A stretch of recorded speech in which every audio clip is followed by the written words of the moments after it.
Hello everyone, it's Dr. Manjiri Narkani, Ayurvedic MD, registered holistic nutritionist. Back today, it's day 58, right? So it's day 58. We are going to be discussing fermented dairy. Hello, Tamji, nice to see you. Um, so let's talk about it. Yeah, so we're going to be discussing a lot of, different dairy options, and we're going to break some myths as well because a lot of the times, everybody talks about dairy for your probiotic value, right? So we're going to be discussing all that as well. Hello, Ushaji, nice to see you. So I can see a few people watching me live. If you are watching this live, just say a quick hi. Hi, Swati, nice to see you. If you're watching this as a replay, put hashtag as replay. If at any point of time you have any questions for me, please feel free to post it in the comment section. And let's get started. So, how many of you have yogurt or curd on a daily basis? We call it curd in India, it's called more yogurt in the Western world. But is there anyone who has yogurt or curd on a daily basis? You can please post it in the comments as a yes. So for me, I don't have any yogurt or curd at all. And because I react to it, right? I have a kapha pitta kind of a body type, and I do end up reacting to it. If I have a lot of yogurt or curd, I can only handle it in certain times. And if I end up having too much, I tend to get congested. So let's break some myths about yogurt, and then we'll be talking about, different kinds of kefir and buttermilk and what's the best fermented dairy, right? So when we talk about yogurt, people talk about its health benefits, the way it's marketed, this has probiotic value and this is the best drinkable yogurt and blah blah blah. The fact is that yogurt from an ayurvedic perspective is, it's sour tasting for most part, sour to sweet, right? And there's something called post digestive effect. So in ayurveda we call it vipaka. So after digestion, what kind of effect it has on your body, and is it hot or is it cold? So is it going to heat up your body, is it going to cool your body? So when we talk about yogurt, it has a sour taste, it has a sour post digestive effect, it's also heavy to digest, and it is also heating in nature, right?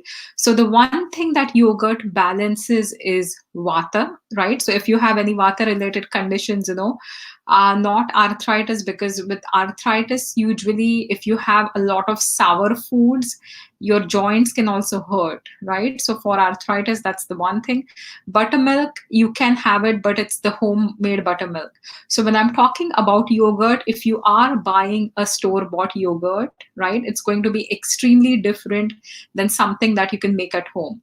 Because when you make it at home fresh with your starter culture, and you don't have to use like a yogurt starter all the time. So what you can do is, if you have any yogurt at home, you can boil milk, let it cool down a little bit, right? When it cools, you can add a bit, 2 spoons of the starter mix, and you can put it in a warm place, in a dark warm place, slightly warm, and that's how your yogurt is going to get started. And if it's warm enough, you'll have fresh yogurt the next day, or you might have to wait a day or two, right? So that's how yogurt is made.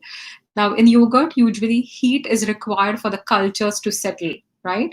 When we talk about kefir, which we're going to discuss in some time, you don't need heat for the culture. So that's one of the other differences between yogurt and kefir, right? So it becomes slimy because of the milk quality as well, Swati. And yogurt is kapha increasing, right? So that is the nature. So if you have too much yogurt, if you have a kapha body type, if you have a kapha related condition, right? And when we talk about, different conditions where we talk about even obesity, if you have excess weight, or if you have, any excess nourishment in the body, yogurt is something you should be avoiding, right? Not having. So again, going back to yogurt, it's sour tasting, sour post digestive effect. It's heavy to digest and it's hot in nature. And when you buy a store bought yogurt, when you put it in the fridge, it becomes even more heavy to digest, right? So being heavy, it can actually clog your body channels, right? It can create ama or digestive toxins pretty easily if you're having too much of it. And it balances vata. So if you are a vata dominant person, and I've seen this in certain cultures, or I've seen this customary in certain parts of India where they'll finish their meal with yogurt and rice, right? At the end of the meal, they'll have yogurt and rice, and this is something cultural. But a lot of the times, you also see, certain people, and they are also dominant in vata, right? So that is the one thing. So if you are dominant in vata dosh, or if you have a vata related condition, right, not ama related condition, because ama and vata can happen together as well. You could have excess ama in the body, and that obstructs your vata and creates more vata aggravation. But for general people, if you have any part where you are losing a lot of strength, or you are losing a lot of fat, you don't have excess fat in the body, and you're like really skinny, and you're feeling cold all the time, at that time you can definitely have yogurt, right? So yogurt increases your fat, it increases semen, which is also like your reproductive fluids. It also is strengthening in nature. It also increases kapha.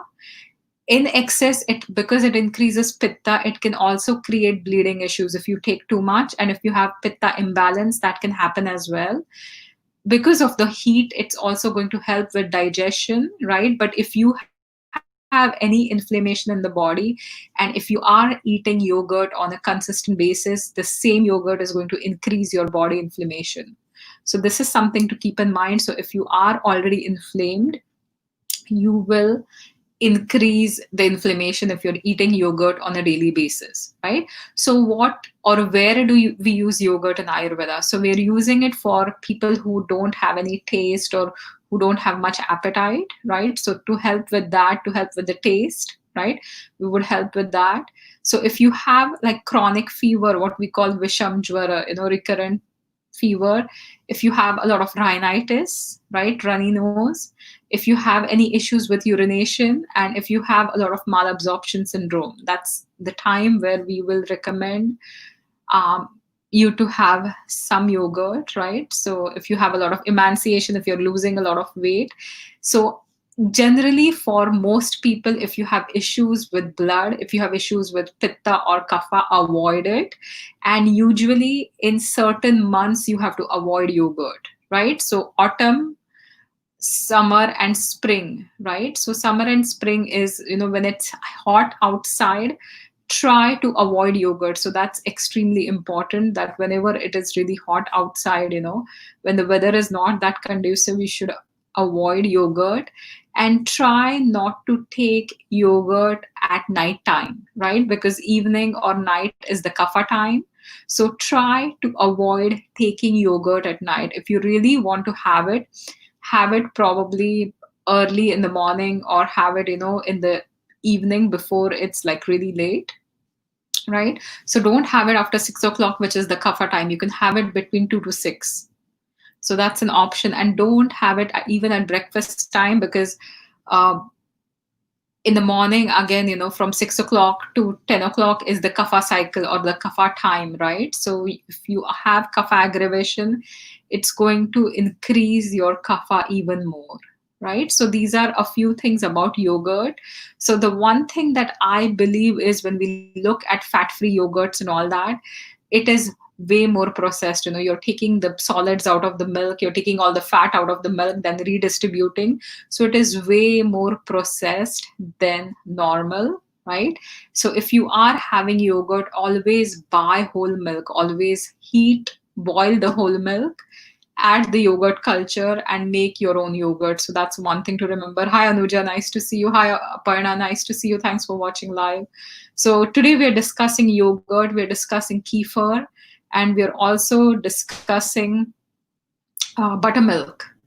The other point I wanted to make is, a lot of yogurts are sold with different flavors, right? Like vanilla one and strawberry one and blueberry one. You have to watch the sugar intake, right? Because health industry has a habit of fooling you, right? And engaging your taste buds, right? By telling you something is extremely healthy. But because something is marketed as healthy, it need not always be healthy.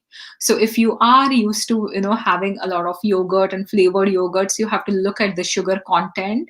Like even a small pack can have 2 to 3 spoons of sugar in it, right? And when I look at my clients' diet, if somebody is going through, weight issues, or if somebody is really inflamed, they're retaining water and they're having yogurt on a consistent basis. So if you're having a lot of yogurt every single day and you have inflammation, you are only going to increase that inflammation.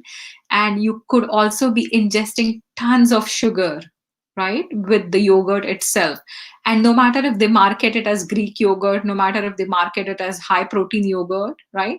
So whatever the protein content is, still the sugar is going to impact your body. So be careful if you are buying store bought yogurt, right? Ideally, make your own. Ideally, buy whole milk and make your own. But if you can't, if you buy store bought yogurt, right, buy the plain ones, buy the whole ones or the plain ones, right? And then if you want to eat it, don't eat it straight out of the refrigerator. Let it sit at room temperature. You can add a little bit of salt, you can add a bit of ginger powder, you can add a little bit of black pepper, you can add turmeric, you can add cardamom, right? So some kind of spice is going to make it a little bit more digestible, right? You can add cumin powder or even a little bit of coriander powder if you want some savory taste. You can add cilantro, you can add different things to your yogurt, even rock salt, right? So rock salt is, or black salt or saindhav as it's known in Ayurveda, it does not flare up your pitta, right? It's a salt which does not flare up your pitta, so you can definitely use that to make it more digestible. And chaat masala, yes, you can add a pinch of chaat masala. That will help. In Ayurveda, we say that cane sugar or like sugar crystals, we call it khadi sakhar, right? So those sugar crystals also help with balancing your pitta, right? So if you have excess pitta in the body, you can add a little bit of jaggery is still a little bit warming, but what was called was sugar. But if you are trying to stay away from sugar, 100% stay away from that. Roasted jeera is a good option, even coriander seeds, right? So jeera is slightly warming, but when you look at coriander seeds or what we call dhania powder or dhana powder, that's also cooling to the body. So depending on what effect you want, you can definitely add some kind of spice, but avoid having it at nighttime, and especially for people who have post-nasal drip, right? So if you have post-nasal drip, or if you have sinus conditions or sinus issues or recurrent ear infections, or just too much of mucus buildup, or maybe too much mucus in your, too much phlegm in your lungs, if you're coughing and it's a productive cough, I would suggest avoiding yogurt, right? When you have lots of inflammation, lots of phlegm, avoiding yogurt is the best thing. If you want to have yogurt, you can add a little bit of sugar, but the natural sugar crystals, right? Again, heating yogurt, a lot of the times, certain curries are made with yogurt, right? So you're cooking with yogurt all the time. And, some of my friends, they'll make like a chicken curry and they'll add yogurt to it, or they'll make some kind of curry and they'll add yogurt to it, or even a yogurt curry is made, right? So what we call kadhi in, Gujarati or Hindi or even Marathi, right? So curry is, when you are adding some chickpea flour to your buttermilk and then you add some spices, tadka, and you cook the buttermilk. But ideally in Ayurveda, when we're talking from a therapeutic point of view, when we're talking from a probiotic point of view, Ayurveda asks you not to heat this yogurt, right? Or even buttermilk. So, what ends up happening is your probiotics are extremely sensitive to temperature. When you heat it, a lot of those good bacteria are destroyed, right? So, that is one of the reasons we say never to heat yogurt. The same with honey. Honey has a lot of raw enzymes, and the enzymes are destroyed, and a toxin can be formed, as I've mentioned in one of the previous videos. But when it comes to yogurt, you're killing all the probiotics, all the beneficial bacteria that are going to come and sit in your gut and help with digestion. right? So that is one of the reasons why not to heat yogurt. That's extremely important to understand. So instead of having the curries and all that, try not to eat yogurt and heat it. Or if you want really to still make your curry, what you can do is you can make a tadka separately and then add it to the yogurt, right? I know some people eat yogurt rice, but don't heat the yogurt with the rice. You can cook fresh rice, you can mix it with yogurt and take some tadka. You can put tempering, you can add mustard seeds, cumin seeds, curry leaves, chilies, like whatever you want, and then put this tempering on the rice and yogurt, right? So that's when you're not going to um, kill the probiotic value, right? And now the other thing is lassi, right? So when we talk about lassi, lassi is not an Ayurvedic drink. In Ayurveda, we would never mix fruits with any kind of dairy, right? We advise you to have fruit by itself, but mango lassi or rose lassi or any kind of lassi, so with tons of sugar and spices, is not really an Ayurvedic drink, right? It has like it's not really a healthy drink for you. It has tons of sugar and it can be difficult to digest, right? So if again going back to yogurt, so avoid it with a lot of sweet fruits, right? So if you have increased amounts of vata dosh aggravation, you can definitely take it. But if you have a weak digestion, if you have obesity, if you have excess fat in the body which you're trying to lose, if you have cold, if you have cough, if you have any kind of skin conditions like itchy skin or eczema or psoriasis, try to avoid excess yogurt intake, right? So that's what we discussed about yogurt. Now let's talk a little bit about kefir, right? So kefir, there are different kinds of kefir, and you can find kefir in the superstore today. So when you go in the dairy section, you can look at milk kefir. There's also water kefir where you can take those kefir grains and add it to water. And there are certain cultures or kefir grains that you can add it to milk as well.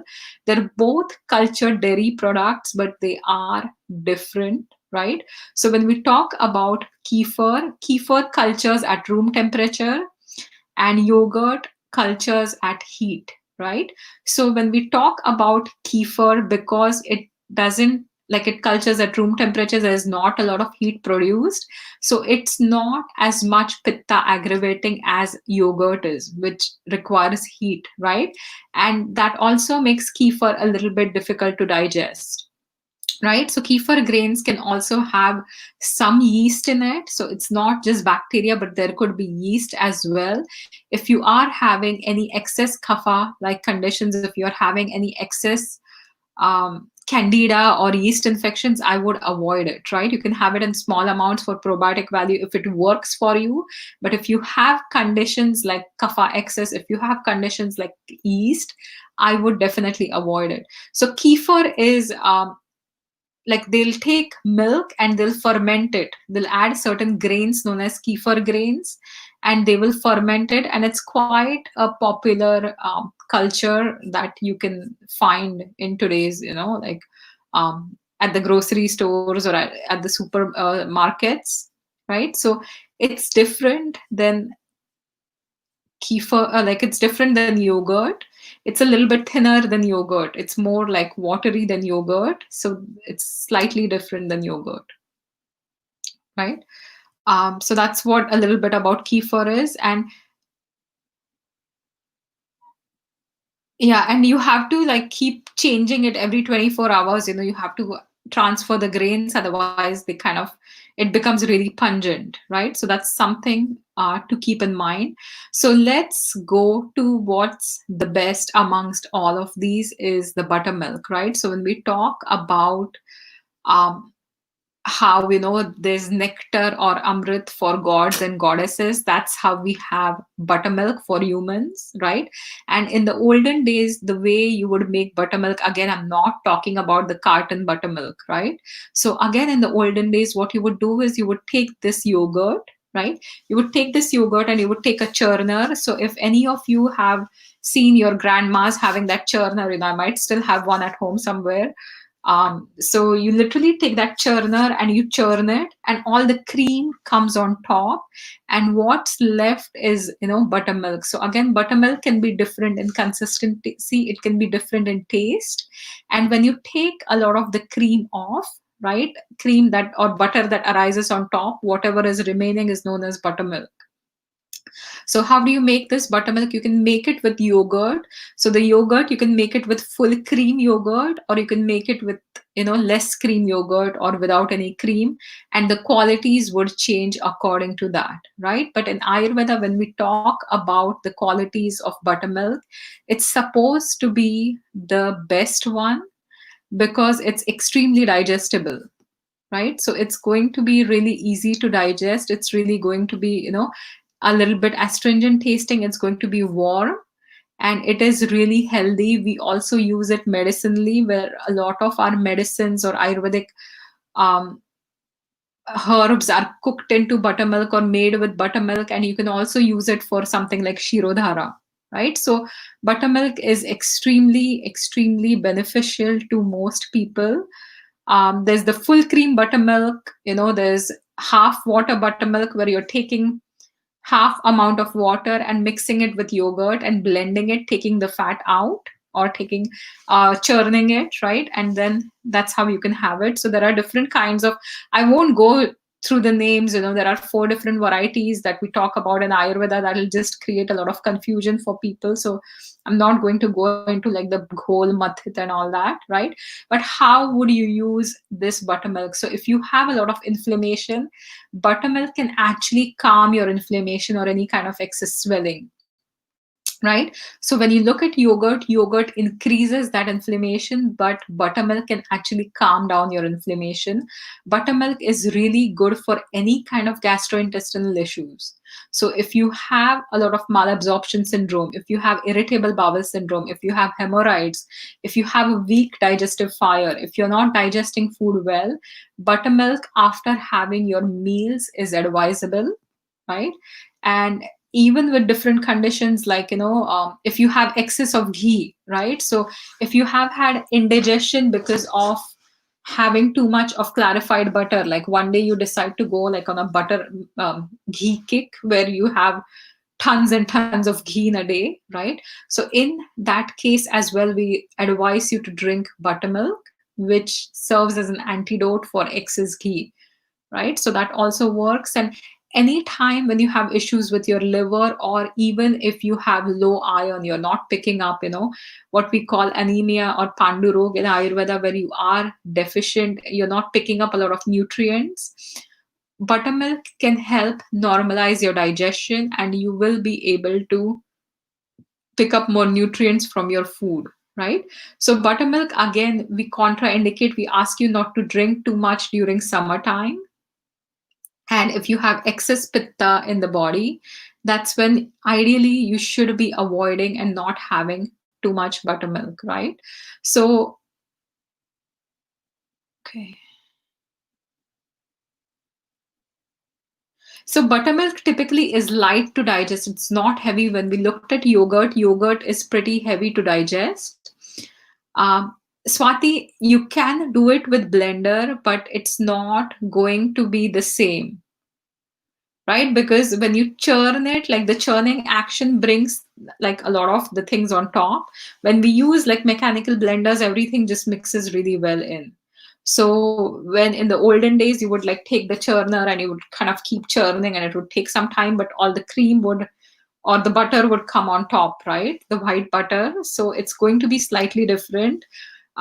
In today's world, if somebody wants to have buttermilk, you can take maybe yogurt, homemade, add half or even more water depending on how thin you want it, and again add a little bit of rock salt. That will also help digestion.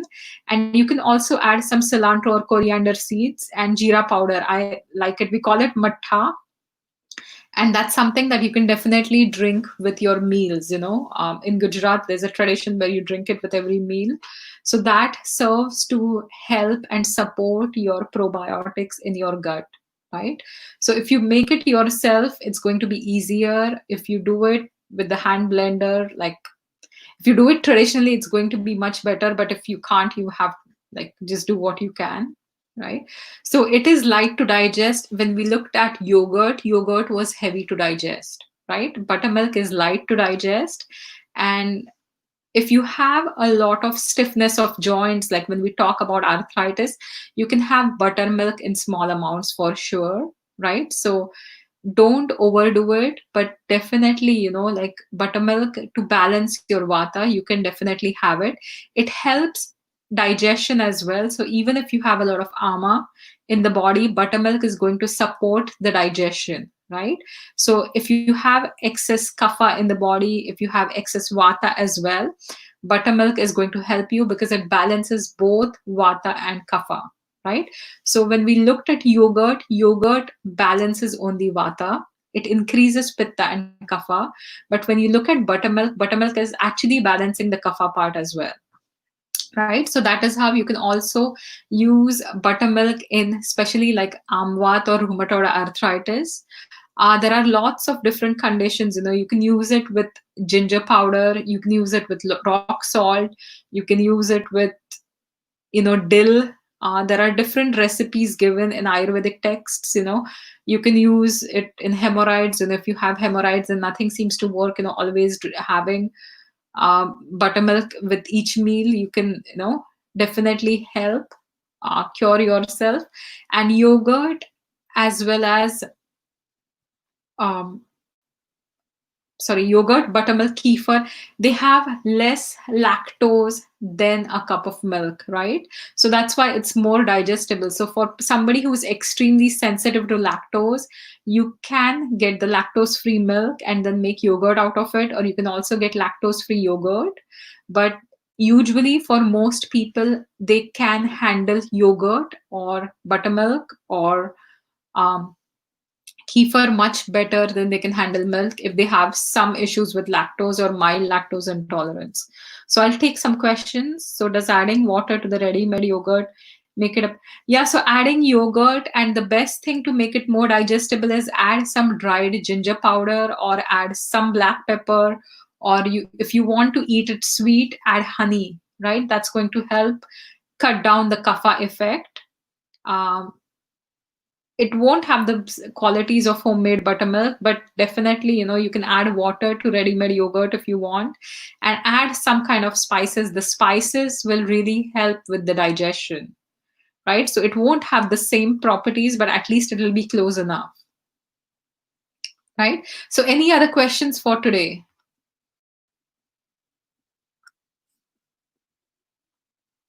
Okay. I don't see a lot of questions today. Okay, that's good. Yeah, no. So the reason, I'm sorry for not showing up yesterday, I totally lost track of time. I'm planting a lot of things in my garden. I have bitter melon, I have cucumbers, I have squash. I just planted some haldi, turmeric, and ginger today. Um, yeah, I have lots of tomatoes I grew from seeds, and chilies, and lemongrass. I found some lemongrass. I found some Thai basil, lots of basil. So I have been really busy working in my garden all the time. As much time as I can get, I'm just spending in my garden. So one day I'll kind of post all the pictures as well. I'll take pictures and post that.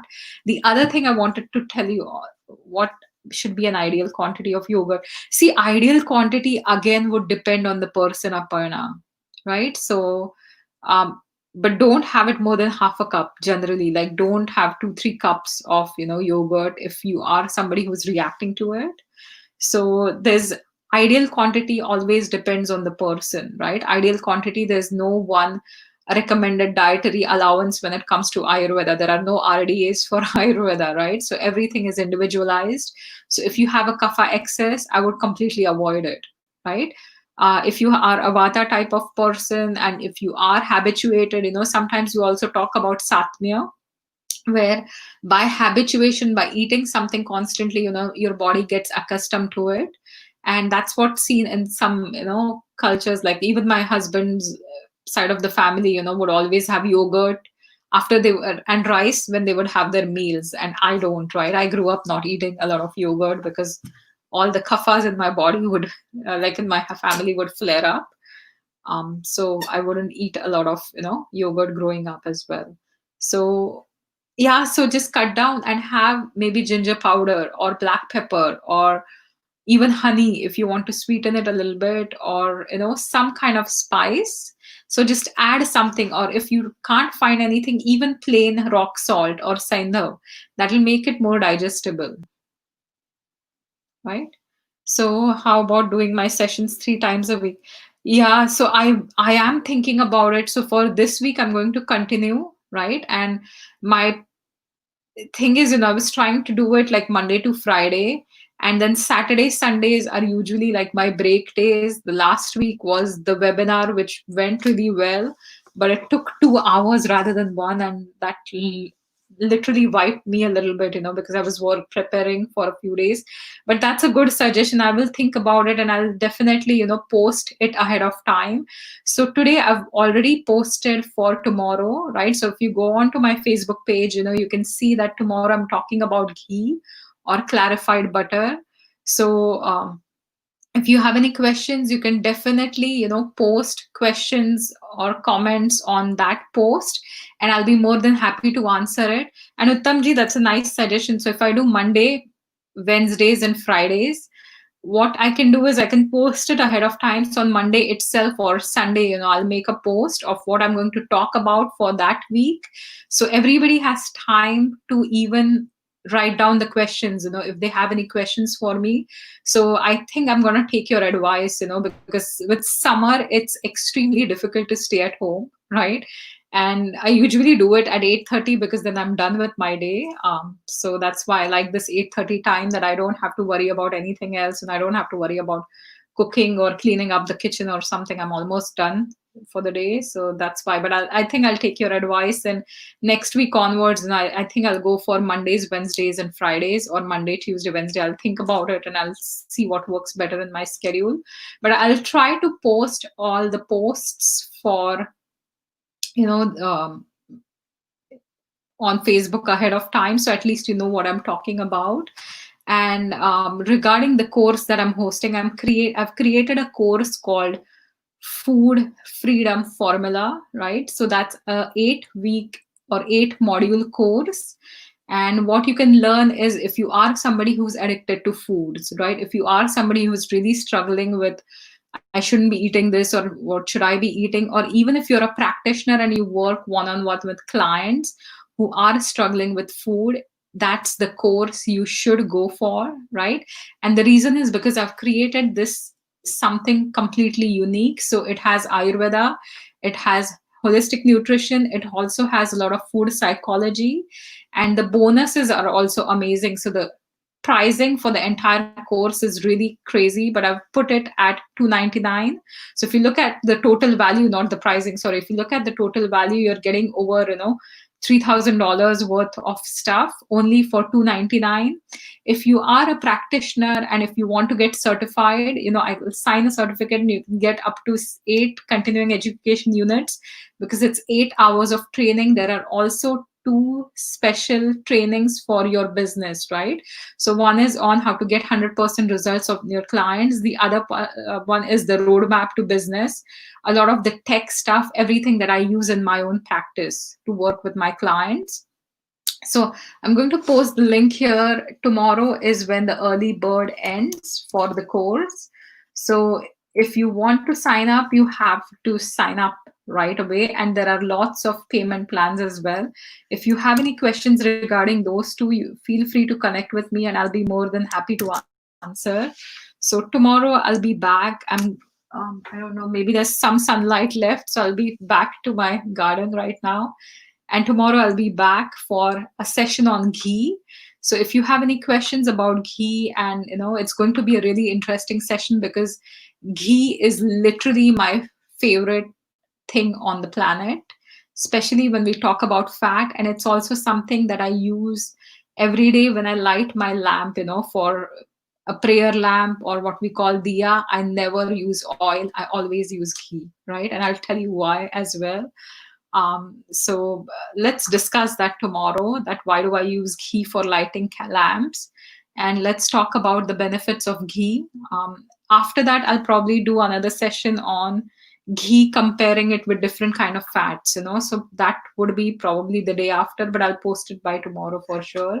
So thanks everybody for watching this live. If you like this video, please share it. If any of your friends are having yogurt at night and you want to make them stop eating yogurt at night, please tag them in this video so they're like, okay, now I know not to have this yogurt at night, right? So please share this video, or if you have any questions or comments, you're most welcome. Thanks again, and I'll see you all tomorrow. And spend a lot of time outside. So that's the one suggestion I want to give. It's getting beautiful out there, it's getting really hot too, but we have the nice sun out, and in Canada we don't see the sun that much. So as much time as you get, we're still in the not quite open completely, or back to normal, or back to new normal in Canada, or at least in Sarnia, we're still doing the phase one, right? So if you can spend time in nature, do that. Just go out for a walk, or just try to spend as much time in nature as you can, because that's when you can really connect with the nature and also connect within. So that's the last word of wisdom that I'm going to give tonight, is spend a lot of time outside. And if you can do some gardening or something, it's the best therapy. It's the best thing that's going to calm you down, right? Whether you do it in containers or whether you do it like a full-fledged garden. But working with earth has its own benefit. Earth is extremely beneficial in helping you ground. So if you are somebody who's anxious, or if you're worried at this time, with the whole corona situation, try some earth therapy, right? Really grounding, really playing with the earth, really planting something, and that'll help take that anxiety out, or take the edge off as well. So that was the last advice for the day. And I'll see you all tomorrow with another interesting topic. Tomorrow we're going to talk about ghee. Thanks for watching, and have a fantastic night. Bye for now.